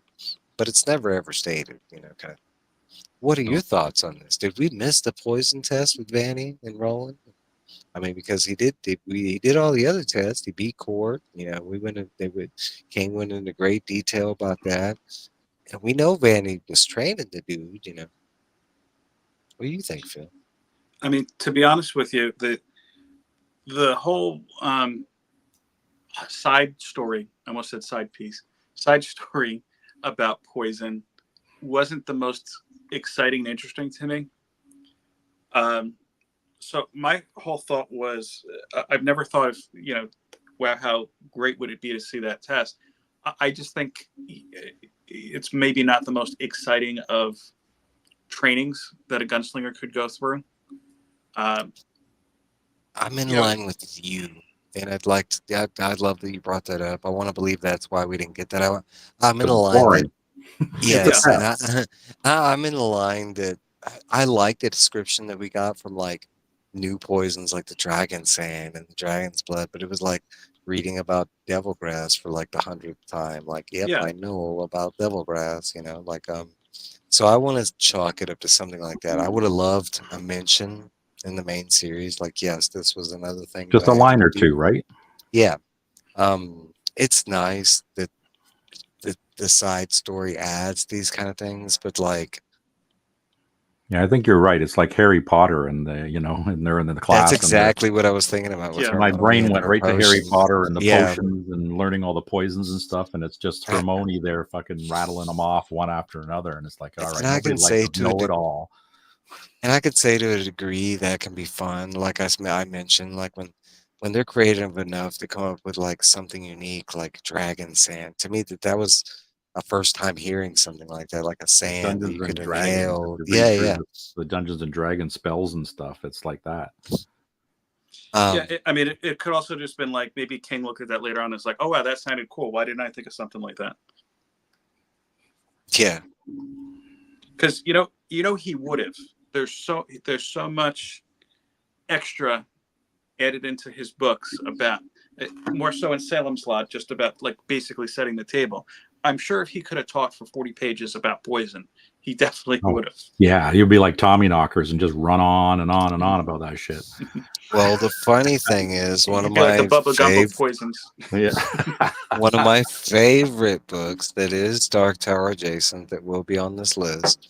It was actually the introduction into my Dark Tower quest was Eyes of the Dragon. And Eyes of the Dragon, like it features a lot of like poison in that book. I want to say it was something that he was predominantly playing with in this fashion as well. So if it was something he would have thought about during the Dark Tower, we would have got like a good, A whole book 20 on it minute, or half a book. 20 page, especially after reading stuff like Black House, and when he can go in detail Oh, about Jesus. just a house or a That plot of book was land, killing me. That book killed me at the beginning so hard. Well, it's funny you mention that because I know Phil read it, and Black I'm House? no Oh, I was gonna say, Salem's Lot yeah. because I'm reading through that right now, and I forgot how much of the beginning is just him jumping around and being descriptive and Trying talking to about set it different up. tarts. Yeah, and I'm like, Yeah. I forget Yeah. he does that in certain books. Yeah. Oh, Some are Oh, more Alice predominant. Houseman's like that too. It's like, Jesus, this book is dragging on, man. I was just talking about Salem's Lot to my wife because honestly, I'm watching in Take preparation for next week. I'm watching the original series, just the comboshed movie. into a 3-hour movie, and then the next movie on Max. I only have an hour left into the original series, and I usually don't like to break up movies, but I felt like I needed to for this one. Um, and I said to my wife, she hates vampire movies, period. I said, yeah, I don't think you would mind this one because, and I don't know about in the new film, but in the prior film and certainly in the book, you don't really even get to the vampires until you're midway in, and it's not like, oh, by the way, And here's a even then, shitload of it's not. vampires. It's a drip. Yeah, and even then, Yeah. when they do get into vampire stuff, he still kind of like hide coats it because they're still trying to do the anemia thing. They're still trying, and he does it in a realistic basis. How like real people would come about it. It's not vampires. It's the kid's sick. Like oh Yeah. well, this kid was, he was taken. Like there's pedophiles around. Like he's got with Salem's Lot. I'd say that yeah, you're talking about a town that's been corrupted by evil. So that's there, that lingering shadow. So it's like a bad town that's trying to justify like things that have happened, like without really. I don't know. A whole different. No, but I have seen the original. I do like the movie. I do. I enjoy his take on vampires. The whole like empathy of vampires, whether they feed off of feelings, or I like all those ideas that there's different versions, and I do like your general Dracula and that kind of stuff. Well, let me ask you a question without veering too much into vampires, because I feel like that's going to be a great discussion for next week. Hmm. You just brought up um, like empath vampires. Have you enjoyed I should say, have you watched the series? I haven't seen the film. What We Do in Shadows, or What They Do in Shadows. Okay. I'm waiting. I'm waiting. I know that's coming out in a couple of weeks. The final season. I've watched the film and I've watched the show up to date. I'm waiting for the new season, but I love both. That I'd say I love. Like at first, the show was a little harder for me to get into, but then it was like a couple episodes because it's all new cast and blah blah blah. But I'm a big fan of Taika Waititi, and I know that the world's not such a Mhm. big fan of him right now, but I enjoy his humor and stuff like that. But no, and that's one of the reasons I do like What We Do in the Shadows because they have like vampires like that, like the empathy vampires and stuff like that. Mhm. He, Yeah. his sympathy vampire is like really realistic because I believe I've met those kind of vampires in real life, like people you just meet and they just drain the happiness and like cheer and fun out of you. I've had to use similar tactics before. I'll say this, and I apologize. This is a little detour for people. So, for about 10 years, my wife and I was 10 years, she was a lot shorter, were involved in the Elks, a big organization. And we were in it more for the philanthropic, purposes. You do know that there are people who are there just to get cheap booze. And generally, I don't have a problem with that. But when the two when one derails the other, that's when I have an issue. So about 13 years ago, I'm going to say 14 years ago, probably before I even met my wife, I was dating a woman who wanted to come into the lodge. Now, I'm not giving anything out of order I shouldn't say. Um, at the time, there was like an unspoken rule. If you don't know what the Elks are, it's not going to make too much sense to you. But there was an unspoken rule among the more blue collar guys that they didn't want any women in the I was lodge. about to say no women allowed. That's I mean where I was from in Texas, that's kind of how it Right. was with the Elks. Well, if you go back, you do a little Google search. In the late 80s or early 90s, they said that to a woman, and she sued. And yes, you're not. As a result, you're not allowed to vote against somebody only because of race, skin, gender, blah blah blah blah. So the year that a woman happened to be and it wasn't the girl I was seeing at the time, the year that a woman wanted to come into our lodge happened to be the year that I was in charge, and I had to face the shitstorm of, "Oh, you're turning this into a women's organization." Look, I'm doing nothing. If this person is an asshole, you can say I'm not voting them because they're an asshole. You can't say I'm not voting for them because they're a woman. So these guys wanted to grandstand like, "Oh, we're going to raise hell at the meeting." So what I wound up doing, and this is where we come back into energy vampires. Every summer, the Elks have a big convention where the people in charge of each lodge go listen to a bunch of proposed rules and changes and vote. My particular year happened to be a record number of changes. It was, I think, 26 rules we had to vote on. So I come back, and this is in the middle of the summer, and one of the guys who were like, "Yeah, we're going to raise trouble and everything," say, "You go to these things, we don't even know what you voted on." I was like, "You know what? You made an excellent point. Over the next 3 meetings, I'm going to go over everything that we voted on." In the back of my head, I knew that we had 4 women proposed to vote in. So what I wound up doing, because again, there were 26, and these aren't just little this, or this. These are paragraphs. This is like the most boring part of Attack of the Clones times 10. I wound up splitting them up into 3 and just going, and I made my voice like this, and I spelled it out. Oh, you filibustered the hell out of it. I know Oh what you're yeah. talking And about. by that 3rd meeting, and I knew I was doing my job because I saw people in the meeting room like this. Oh yeah, you By that drained the 3rd shit meeting, out of them. oh yeah, I was like, all right, by the way, we have 3 new members we want to vote in. Let's go ahead and do it. So yes, the energy vampire tactics work. I apologize for bringing the stream to a halt for a moment. No, No, it's good because I mean, the empathy vampires are predominant in this series, so it's not too far. And I will admit that I have met a few individuals in my lifetime that I really believe that they were, you know, empathy vampires, and like without They a Dude, are out doubt. there. They're Yeah. out there. They're real. I work in insurance. Enough said. All right, so let's get to the last issue number 6. Um, we don't do no voting here. We can do that one day. I don't. All right. Cash Dad, I'm here for like 2 hours. So let's Vote them off the of island. course. Yeah. Thanks, Cash and Dad. This normally runs for about 2 hours because what we cut, I try to fill the 2 hour space because there's a lot to talk about normally, and depending on the guys' answers, and the guys have excellent answers, so that it can vary that way. But I try and fit it in, squeeze it into 2 hour. Um, I didn't think we are gonna have enough to talk about. Look, we're already like an hour and 26 minutes into it, and everybody that's been watching, I thank you a lot.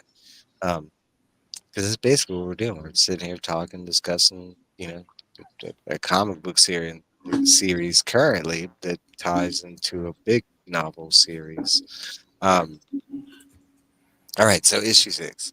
Back at the ceremony, Stephen dances with Gabriella, and I like to point out in the most boring is dance that the world's ever seen.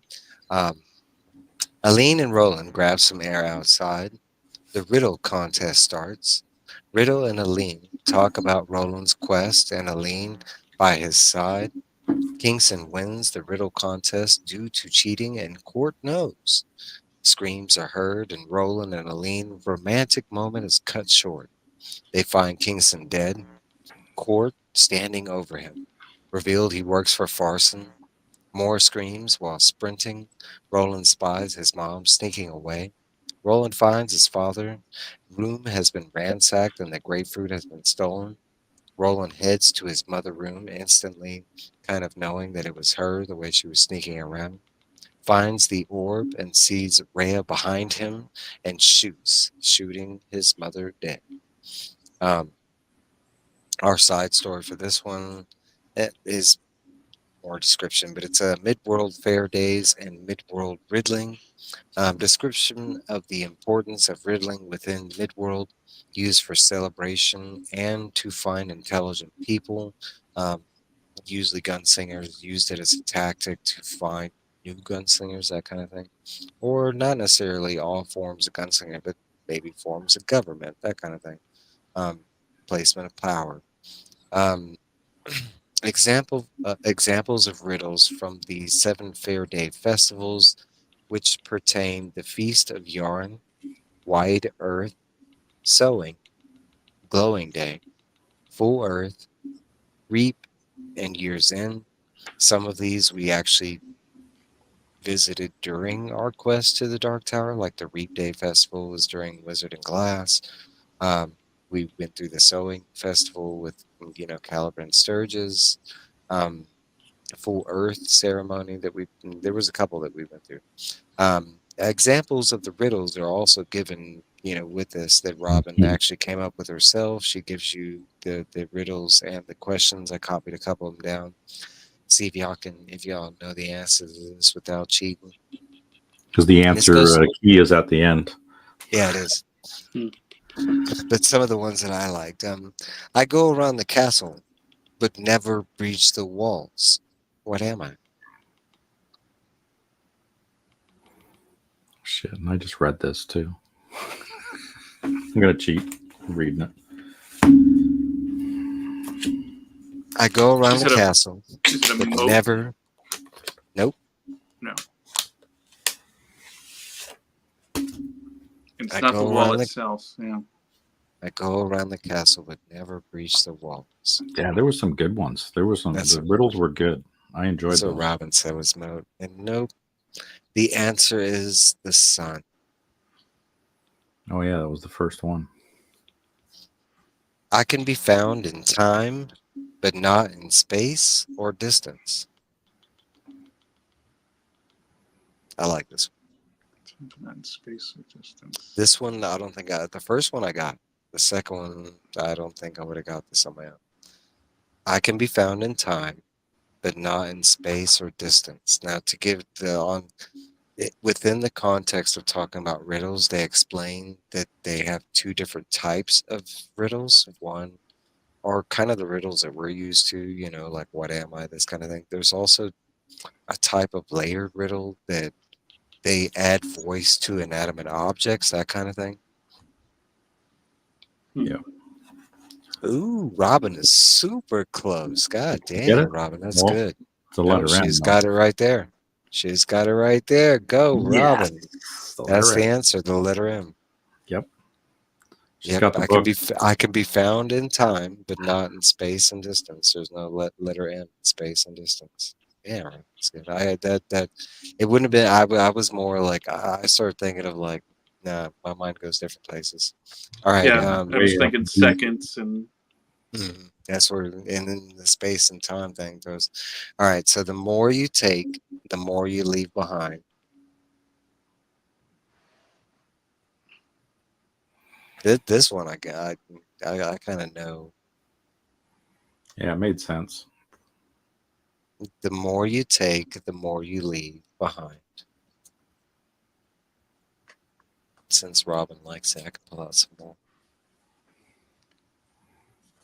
She likes I don't think listening to my them. first reaction is at first I don't think these were actually in the ones I read. If it so, I The skipped it trade. over. But It's in the very end of the last issue. maybe I just skipped over it. I was going to say Yeah, time, but I'm Cash not and Dead said confident in my shit. answer. Robin said Shit, air. LOL. Air. Close. The Very answer to close. that one is actually footprints, or footsteps. The more you take, the more you leave behind. Um, That's a let me good get one, to too. this. Yeah. Yeah, I liked a lot of these. Okay, so um, I trot all my life on my head. This one's more like farmer related, I'd say. I can understand if a lot of people don't get this one. I trot all my life on my head.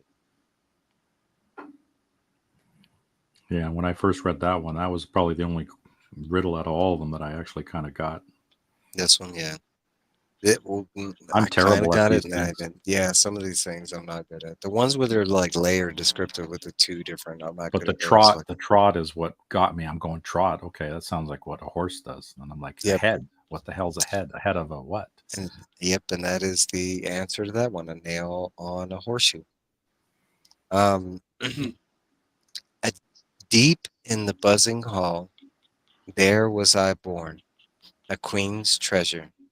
Men stole me, fashioned me afresh. I pass from lip to lip. Warriors become jesters, wake weary, fallen from sky land. What am I? This one, I don't think anybody would know. It's something within the pages. It's So actually, yeah, okay, because this one is one of those layers. yeah, It's a two-word answer, and the answer is honey mead. But how you come up with it is half of the riddle is pertaining to honey, and the other half of the riddle is pertaining to mead, and that's how you come up with honey mead. Those riddles I am not good at all because they're looking for two different things that equal Elky one. Hall. Uh-huh. Okay, so let's see, let's see. When I am alive, I do not speak. Anyone who wants, anyone who wants to can take me captive and cut off my head. They bite my body. I do not harm any unless they cut me first. Then I soon make them cry. This one, Nothing. I, this one, I think, kind of gives it away by like some of the last parts of the riddle. Yeah, Th- especially being But a this, year's end. yeah, and this one's like a one-word answer. But then watching Shrek, this one always no. But the answer to that one is an onion. Like the layers, the make you cry thing. Uh, okay. Enough of the riddles. It's fun stuff. It's one of my favorite parts of Roland's tale is that riddles are woven well, like Blame the Train. You find out about the Riddle Day festivals and stuff. I always kind of like really low key enjoyed that part, especially that riddles were actually featured in the story and stuff like that. So adding more of the riddles into it, like yeah, I'm all for that. Especially Robin coming up with her riddles because they're actually pretty good riddles. I did have a thought seeing Cuthberg, um, basically like going through everything again in the thinking that this is pre-trip one or something.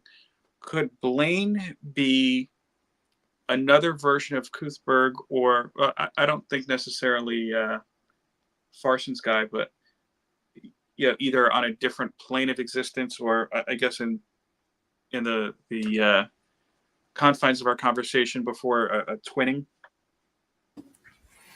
Wow, an I AI could twin. Now I could kind of go with that, but I kind of have a different thought, and I'll go there in a second. Let me say hello to someone.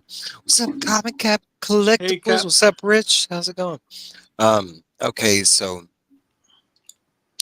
um, I'm gonna throw this out there, and a couple things that I watch and love.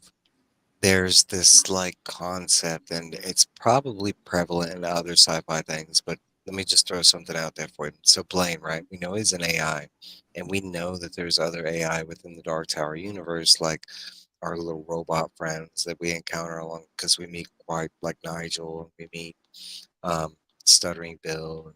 Okay, so I my mind leads to who created these AIs. Humans on some level, whether it's a team or an individual, have to create these AIs. Yes, they're part of the old people thing, but eventually it leads down to a person or a team, right? Um, okay, so going back to the two things that were brought up in Dragon Ball Z and in One Piece, you find heavy predominant like amounts of technology, but they all originate back to the same source. In One Piece, it's a character known like Dr. Vega, and in Dragon Ball Z, it's like another character. I forget his name, but it's a doctor something. Okay, like I kind of want to lead my thinking to that. Like there was an individual like way back in the day during the old people times, and he's like the reason all the AI is the way it is. But that's just like my first thinking. Going into the twinner thing, I kind of want to say like with the robots and the AI, like maybe no, because we had like Blaine and Patricia and stuff like that. Like we did have brothers and sisters kind of thing, or like lover. I think they were lovers, right? But I think so. I can't remember. They started off as a simple AI, but they've been alive for thousands, millions of years, and they've gone insane from that time.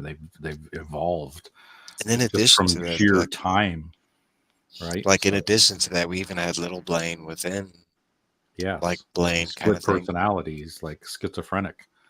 But that's where my mind like leads to. That's not to say that it's not a thing that we don't have like twinners of the AI kind of thing, because we do know we have twinners of locations. Like, for instance, when they pass through during the wastelands, they pass through Lud, and that's supposed to be like a twinner version of like New not York, New Jersey Rockville. slash New Jersey slash New York kind of thing. Yeah. So I don't know. I could see the twinner thing with He's AI. back.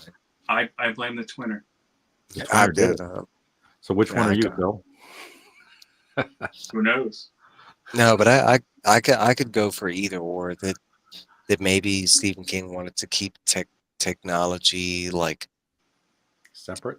barred from magic, and like you could technically do a spell and like shoot something at one of the robots, but as far as like Walter being able to use telekinesis on a robot, I don't know if that would work, kind of thing. I don't know. Yeah, I wonder how that works with the Guardians, with them being part What's up, Phil? biological and part machine. So they're cyborgs. Would magic work with them? I think so, yes. In the cyborg area, yes, I think so. Like, and maybe the human parts of them, kind of thing.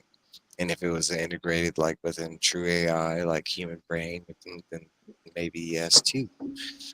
I want to say when you get to the topic of AI, maybe like even constructual, you could say that like technically it's the same equivalent to a human brain firing at the same synapses. So possibly those things, they could have the same valued effects as a human person. So I mean, there's a lot of like contributing factors, but I don't think it's out of the realm of possibilities that AI within the Dark Tower series could have twinners. I mean, it's not to say that we hadn't seen them. That like maybe Stuttering Bill was a twinner of, what was the bad robot? Shit, I can't even remember. Anyway, Andy. not important. Yeah, Andy, Yeah. good old Andy. Andy um, and Bill and Andy.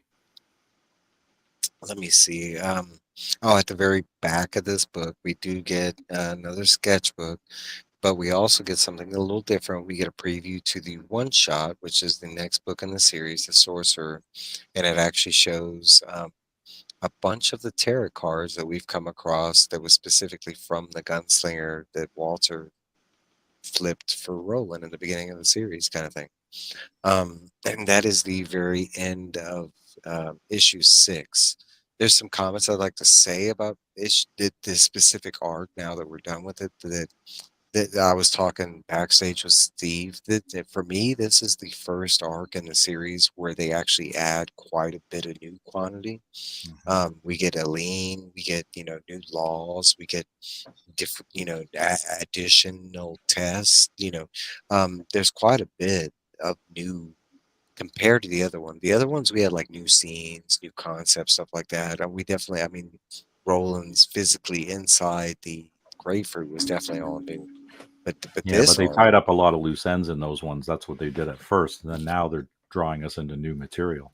mhm, it's such a good way. Like y'all had mentioned before, this is, if you could think of like a good way to do a sister piece or a side companion to a main, I mean, this is how you should do it, Yeah, kind of 100%. thing. I love this.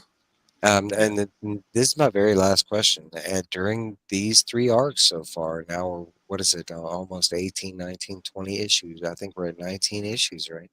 Um, has there been anything that you've come across that has, like, deviated from the main series that you've disliked the addition? Maybe art conceptual, story conceptual, side story concept, any of that form. Has it taken away, depleted, disregarded, anything in that shape or form? My mind, no. Like this is the perfect addition. Not only that, but they're adding piece of the story that I've actually really enjoyed. Like we're getting a lot of the Arthur L stuff. We're getting, a lot of what Roland was going through in the grapefruit kind of stuff. What about y'all? The only thing that I'm kind of still iffy on, as much as I like what they did with the character, I'm still kind of struggling to see how everything that was done with Shimi of like doesn't contradict what we saw of Shimi later on. Maybe later on in the graphics novel series, I don't know. You guys probably know better than me. Something's going to happen where Shimi reverts or loses what he just saw that he gained, supposedly. But I that's the can t- only thing I have a little bit of an issue with. I can tell you we get more Shimi. Like we have mentioned, there's a comic specific. There's a 2-issue series specifically called Shimi's Tale. Hmm. Um, and we do get a resolution before. I'm not going to answer whether that happens, like a degradate, but there is more of a resolution that we have. But he's not out of the series yet. And in this one, I'd like to remind you that we still have like predominantly 3 more arcs of Yeah, this Wizard and Glass like prequel, and then we go into the like drawing of the 3. Um, Steve, yeah. Yeah, I think I'm with you, Mike. I loved what this whole series did and how it enhanced it. I didn't see anything. I can't think of anything detrimental that I didn't like about it, except maybe just the back and forth between the different people at the ends of the books. Um, but I love the stories. I love what they did at the end. I love how they've given us even more and more of this whole world, little bits and pieces of it, all the backstories and customs. I think it's great. Um, I was gonna think of something, but I forgot. I already forgot it.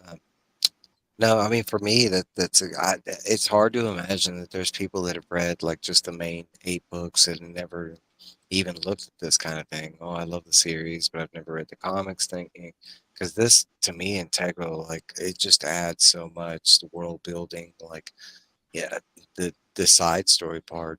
That would, if I had to track down my one complaint, was I wish the side stories were a little more focused. Like I wish we'd stick to the fairy tale part of it versus like, fairy tale description, fairy tale like log base, like it's kind of that part of it. And I'm not there's no knock to it, but there are some, like for instance the poison and toxin kind of thing is, it's really just a description of poison and toxins within that world, but Yeah, that could have been put somewhere else. It almost seems like it was they're kind of throwing those in there willy nilly, and they don't really have a Yeah, you I know a mean, proper flow for that. They need to put it somewhere else, like a different compendium. it just kind of read to me like, hey, we have like 6 pages to fill. What do you have? Yeah, let's put some poisons and their cures and that kind of shit.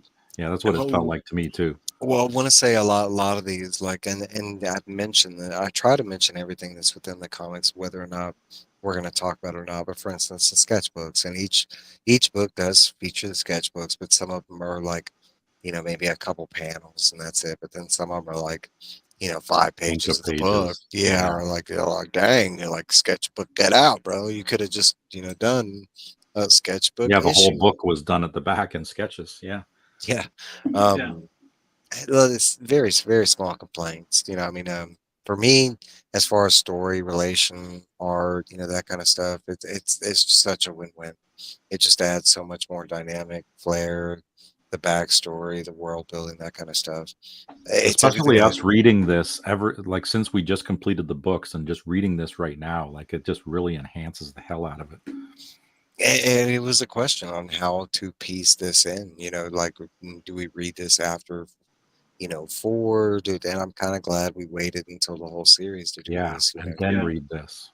It's like I said, this really has changed my whole outlook on really how the series ended and Roland in general. Yeah, it'll make you enjoy the book more, or yeah, all the books more after I want reading to. these.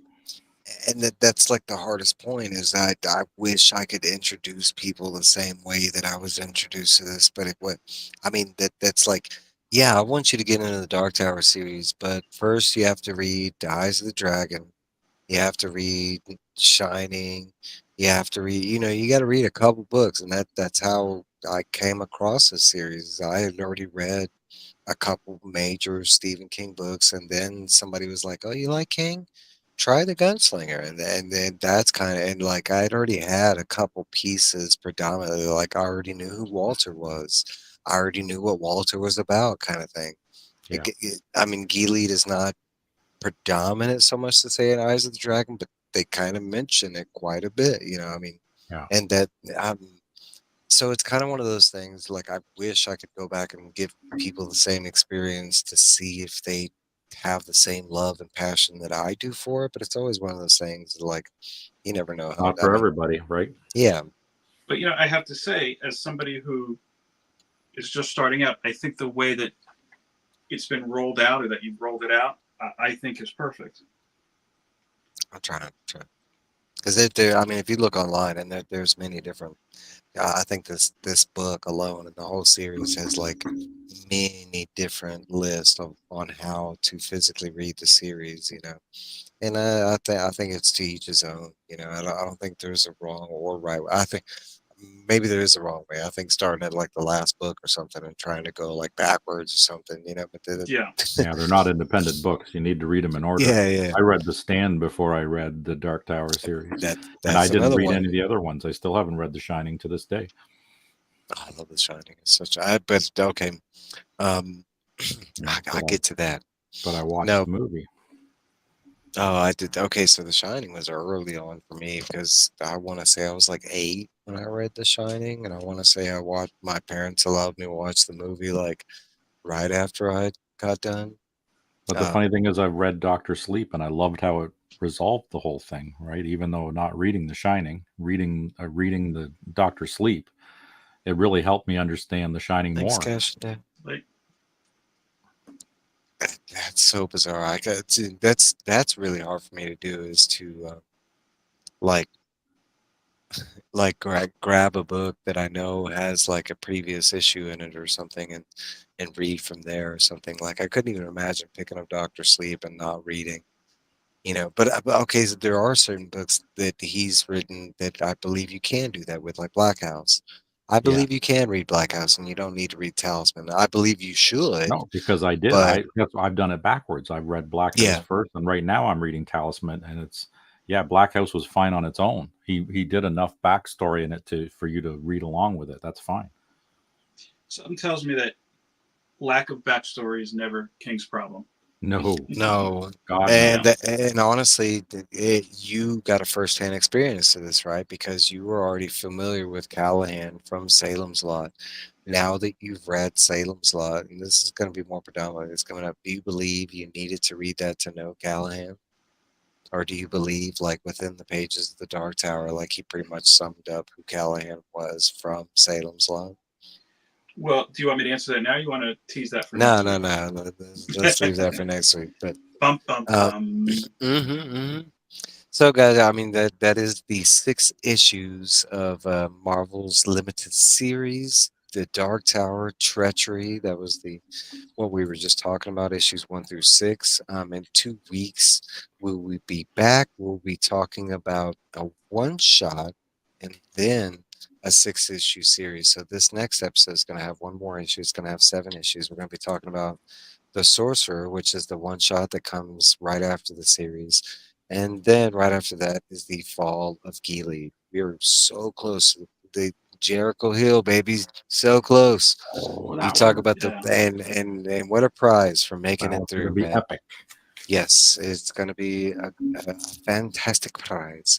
Um, and we kind of mentioned this before, but next weekend I'm doing a side like episode that kind of it does Dark Tower, tie in. I want to say not so much, but we are going to be talking about Salem's Lot next week. We're going to be talking about the book, the I think it's 1978 or 70. I think it's 78, but the 1978 made for TV movie that it now is just a movie, and the brand new movie that dropped on October 3rd and it's also in theaters on October 11th.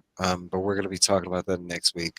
I have Phil and maybe a couple other people that's going to be joining me. Actually, a friend of Phil is going to be joining me for that episode. Friends. Yeah, you got a friend. A friend that I just met too. No, but that's everything that we got going on. Steve or Phil, you want to broadcast anything that's coming on y'all's channel? Or anything? Um, I don't think I've ever mentioned. yeah, I don't have anything planned. That's how I do it. All I was going to say is, Comics Curing Cancer is going on this weekend. Go to legacycomics.com, get the 2 covers I made, and a donation goes to Comics Curing Cancer. You don't have to do anything else. You can even just get the digital copy of Conjury issue number 4, and you could be reading a comic by the time I'm done with the sentence. There you go. Yeah, go C3, baby. Go C3. Yeah. Right. And For I'd like to me, highlight. Oh, go ahead, Steve. I'm sorry. I just have the voices choices on Wednesdays with the new comic book day, and then I've doing this series on Monday where I'm going through my whole collection, one box at a time, and just rifling through and looking for some of the neat gems that I haven't looked at in a while. So I thought that's kind of fun for myself too, see what I want to change up on the wall back here. Nice. I do like what people got in their collection, especially you seeing what's in your collection. That'd be an interesting 8,000 thing. books to go through. It's going to take a while. Well, at least you got content. You know what I'm saying? Oh yeah, I got lots of content. 8,000 books, but he's got 2,000 of those are Turok number 1s. Right. Well, you got a spec on the big money book, right? Of course. X-Men 2099 is coming. It'll be big one day. Right. Um, all right, guys. Well, this is this episode. I don't want to pass the 2 hour mark. I think I've held these guys on enough, and the people that have been in the chat. As always, I'd like to thank Steve and Phil. Trav was here the whole time. Everybody that was here the whole time, guys. This, I always have so much fun doing this. Not only like breaking it down and piecing it together because I feel like I catch things, but just coming up with the questions, your answers, the thoughts. I love. This has been so much fun. But guys, until we did 2 weeks later, that's when our next episode is. We will see you there. Long days, pleasant nights. Yeah.